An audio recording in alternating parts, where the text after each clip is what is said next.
අද වීඩියෝ එක කොමර්ස් කරපු අයට. හයි, ඉතින් කොහොමද ඔයාලට? අද මම ආවේ කොමර්ස් කරපු ළමයිට ඕපන් යුනිවර්සිටි එකේ කරන්න පුළුවන් ඩිග්‍රීස් ගැන ඔයාලට කියන්න. ඔයාලට අන්ඩර්ස්ටෑන්ඩ් කරගන්න ලේසි වෙන්න ෆැකල්ටි එකයි ඒ යටතේ තියෙන ඩිග්‍රීස් ටිකයි කියන්නම්. ඉතින් කොමර්ස් කරපු කෙනෙක් නෝමලි කරන්නේ මැනේජ්මන්ට් ඩිග්‍රීස්නේ.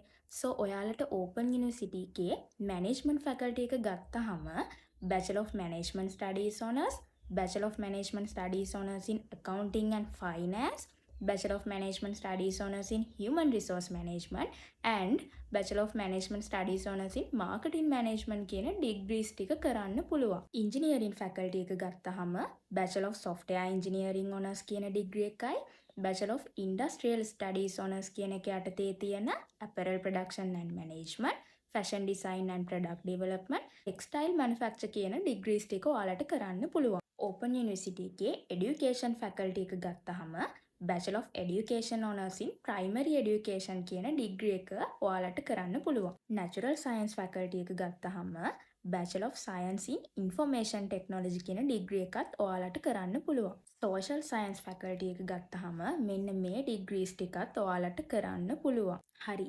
ඉතින් කොමර්ස් කරපු කෙනෙක්ට මැනේජ්මන්ට් ඩිග්‍රී එකක්ම කරන්න ඕනි කියලා එකක් නැහැ. එක්සාම්පල් එකක් විදිහට මමත් කොමර්ස් කරපු කෙනෙක්.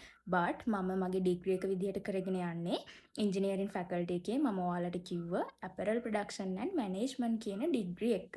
ඉතින් ඔයා කොමර්ස් කරපු කෙනෙක් නම් මම අද කියපු මේ ඩිග්‍රීස් වලින් කැමති ඩිග්‍රී එකක් ඔයාට සිලෙක්ට් කරගන්න පුළුවන්.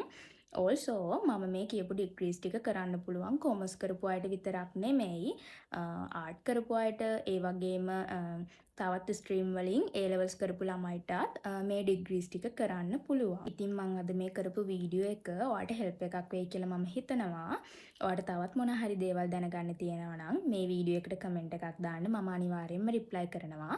එහෙනම් මං ගිහින් එන්නම්. බයි.